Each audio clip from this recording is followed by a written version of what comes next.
Tired of the everyday grind? Ever dream of a life of romantic adventure? Want to get away from it all? We offer you Escape.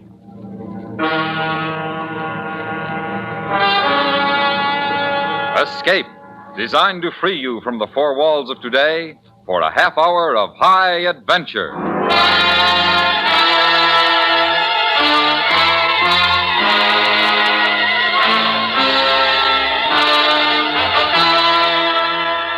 You are alone in a world of decay and desolation, looking down on what was once a great city, while coming slowly to meet you, her hand stretched out in greeting to you, is a beautiful girl whose very existence may be the cause of your death. Listen now as Escape brings you Jack London's classic novel, The Scarlet Plague.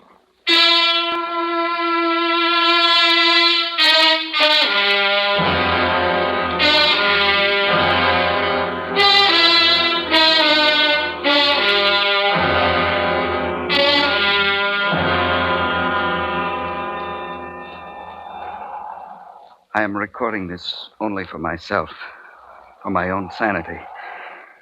Perhaps even from some age-old sense of duty, for I have not the slightest hope that it will ever be heard by any living human being. I was at one time a professor of English literature in the great university at San Francisco. Professor James Smith, a man who believed in reason and intellect, and who abhorred the instincts of animal nature. But that was before the terror and the madness of the Scarlet Plague. This morning I killed a sheep with my bare hands. Then, squatting on the ground, I tore a haunch from my prey and ate it raw.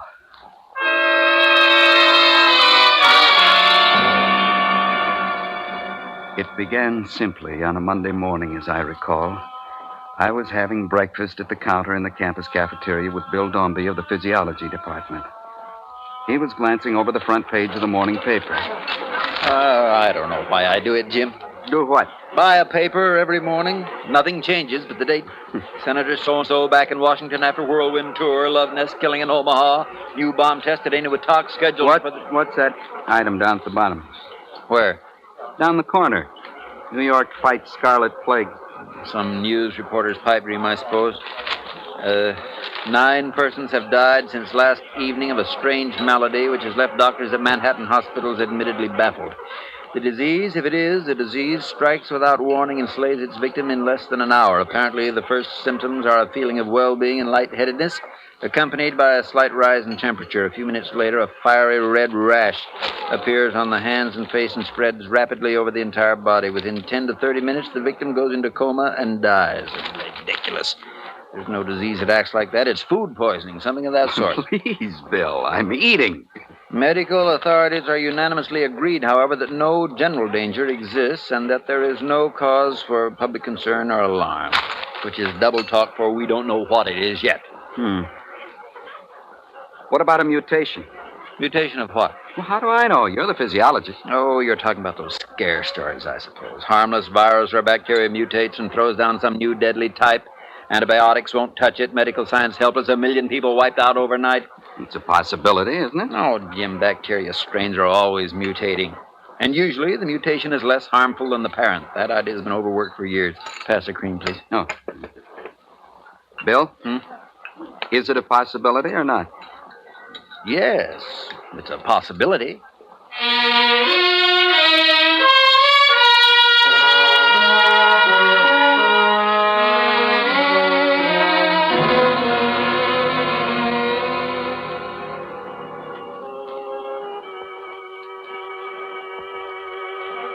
Hey, you're stalling, Jim. That rook's the only piece you can move, and you know it. Don't rush me now. I still got the queen back here. Now, let's see.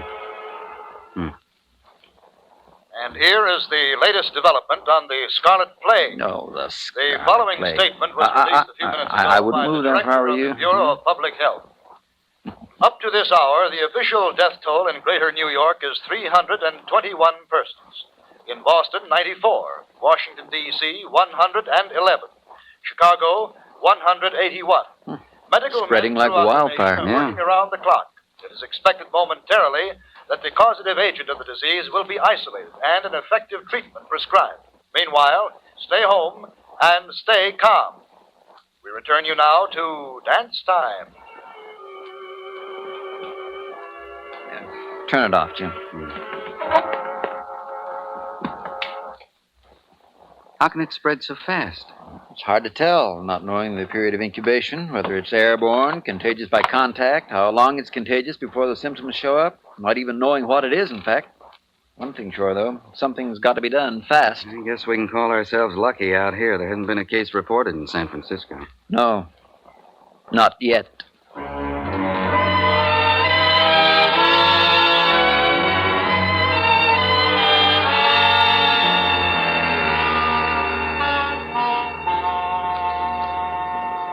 When all the breathers of this world are dead, you still shall live.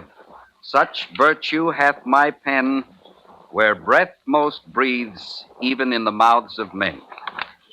Now, I did not choose this particular sonnet because of possible contemporary suitability, but because it does, I think, best keynote the transitional phase that later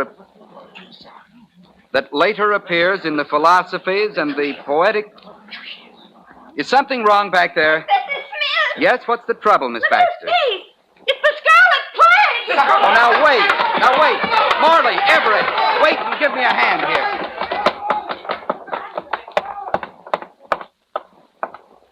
Miss Wilson. Professor Smith, look at my hands. My arm's all red. Now, Miss Wilson. I feel so strange. Cold and numb. I'm dying. Everyone who gets it dies.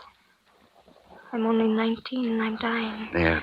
When all breathers of this world are dead, you...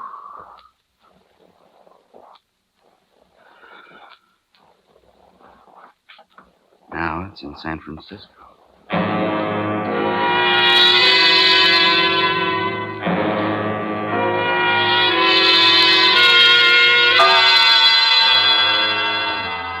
I sat for a long time in the empty classroom, paralyzed by shock, by a strange fear I'd never felt before, the fear of the unknown.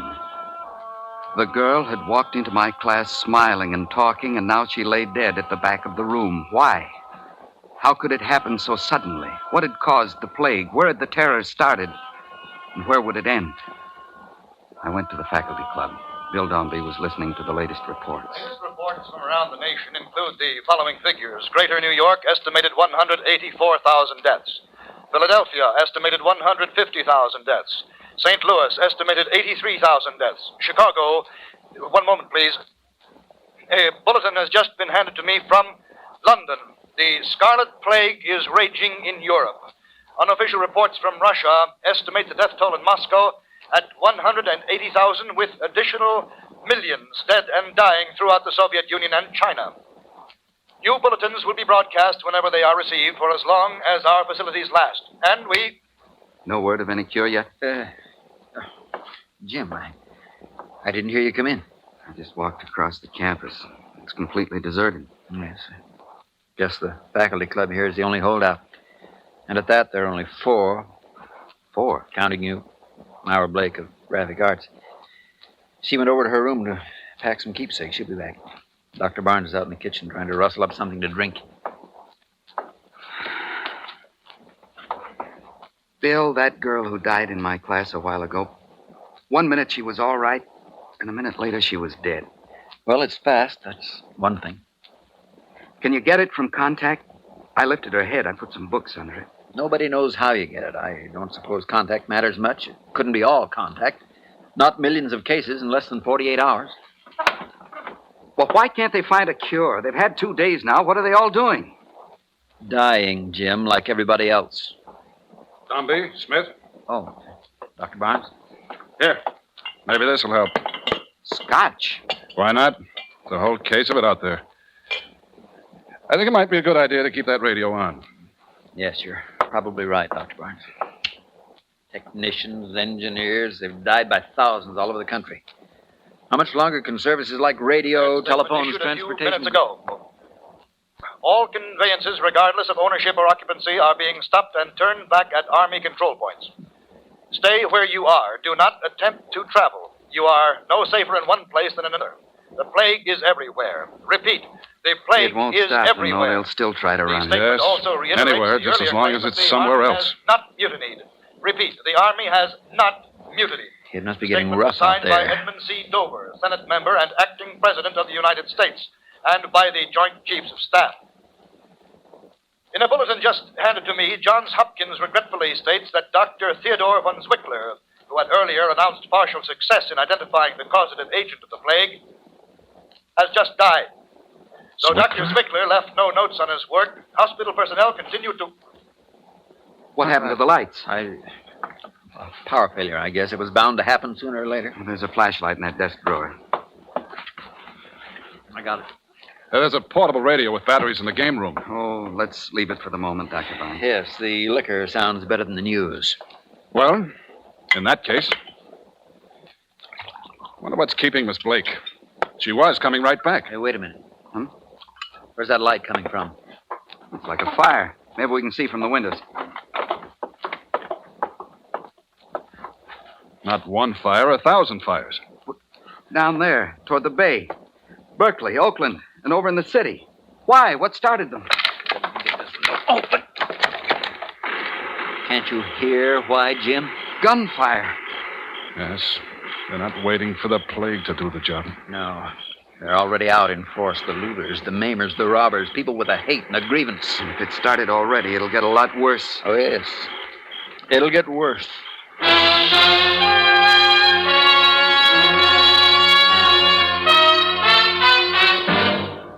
We stood at the window of the faculty club, looking out across the campus, down over the hills toward the bay, where fires lit up the growing night, and where even fiercer fires of greed and lust and hate burned in hearts that were beating their last hours or even seconds of life in this world.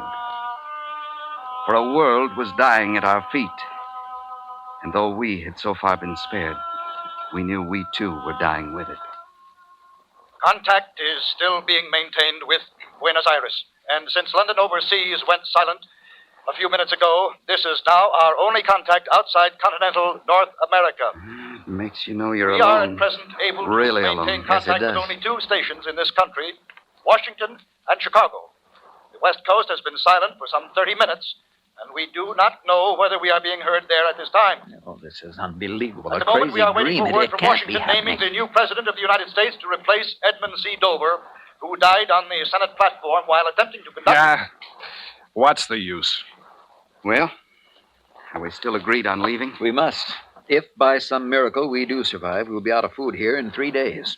And tonight may be the last chance to find any.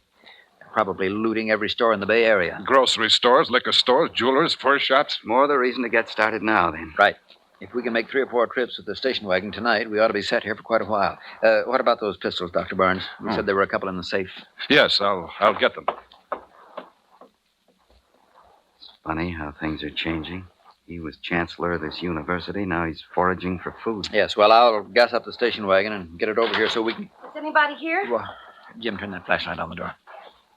Myra. Jim, thank heaven you're still here. Oh, Dr. Barnes was worried about you, Myra. He just went into the other room. I'll tell him you're here. All right, Jim. I was afraid there might not be anybody here. I was hurrying to get back, and I caught my heel on the edge of the walk and fell.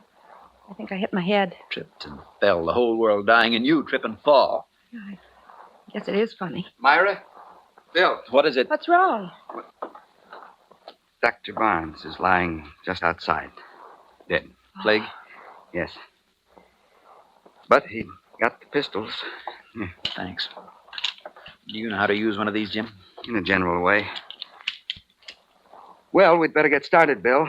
We shouldn't be too long, Myra. You're not going to leave me here alone. Well, she's right, Jim. I wouldn't want to be left alone either. All right. Let's go.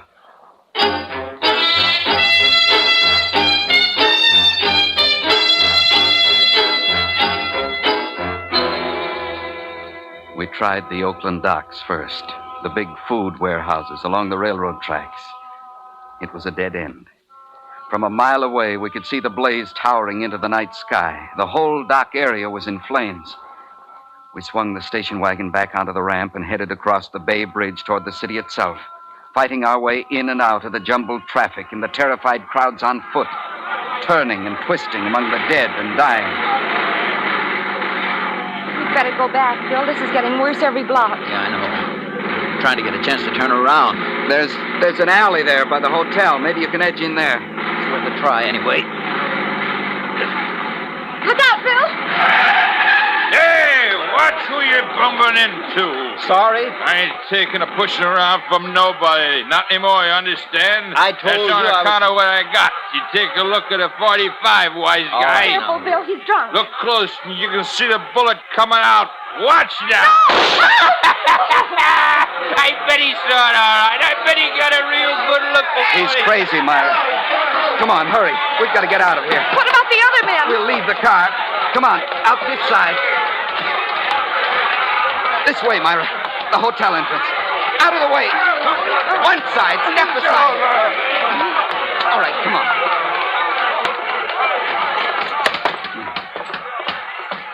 What can we do, Jim? They saw us come in. They'll be after us any second. The stairway there, next to the elevators. Hurry, Myra.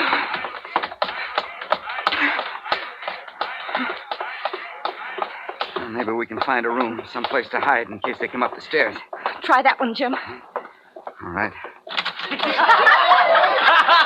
of people. Hey, look! We've got more guests. Sorry. Come on in and live. That's what all of us are doing. Living while we're dying. A party. Come on in. We got plenty to eat, plenty to drink. 50 pounds of diamonds, tons of money, lots of women, and not a worry in the world. Come on, Myra, let's go. Sore heads? Come on, let me open another bottle. Jim, where can we go? Well, the hotel's about 12 or 14 stories high. The elevators aren't working. I doubt if anybody'd bother us on one of the top floors. They wouldn't have any reason to climb up there. You want to try it? All right, Jim. Let's go.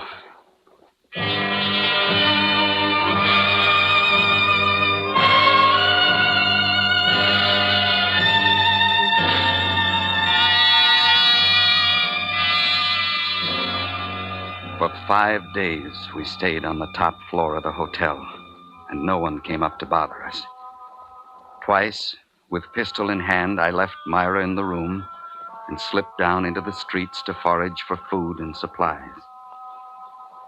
Gradually, over the 3 days, I saw the mobs diminish, thin out, as the Scarlet Plague continued to rage unchecked. Then finally, on the morning of the 6th day, I brought Myra down from the room to see what had happened to the city.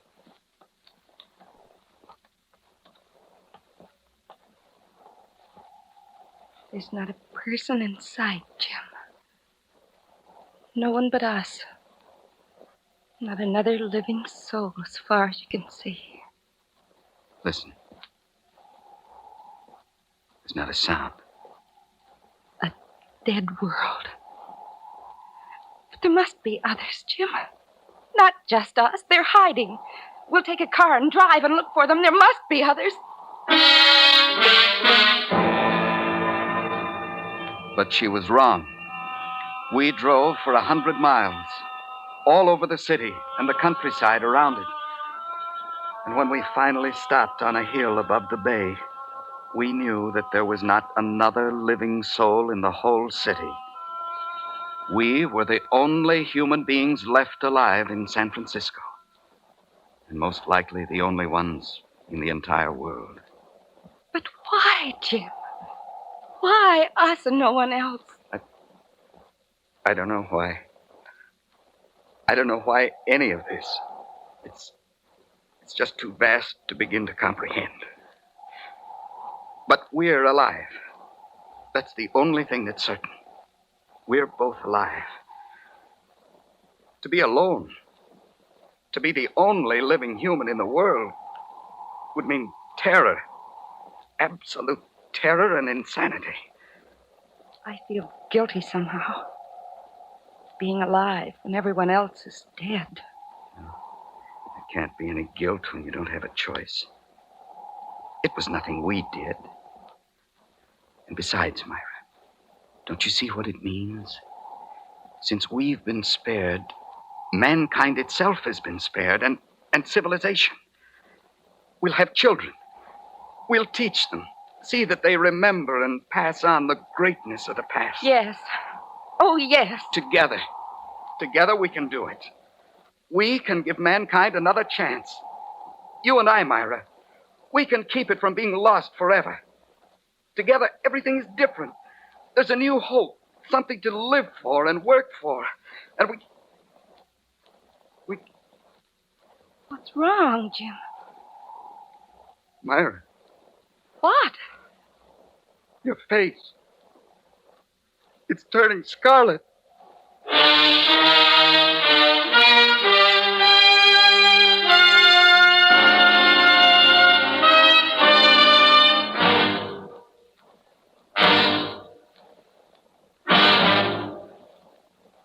Under the direction of Norman Macdonnell, Escape has brought you The Scarlet Plague by Jack London, specially adapted for radio by Les Crutchfield, starring Vic Perrin.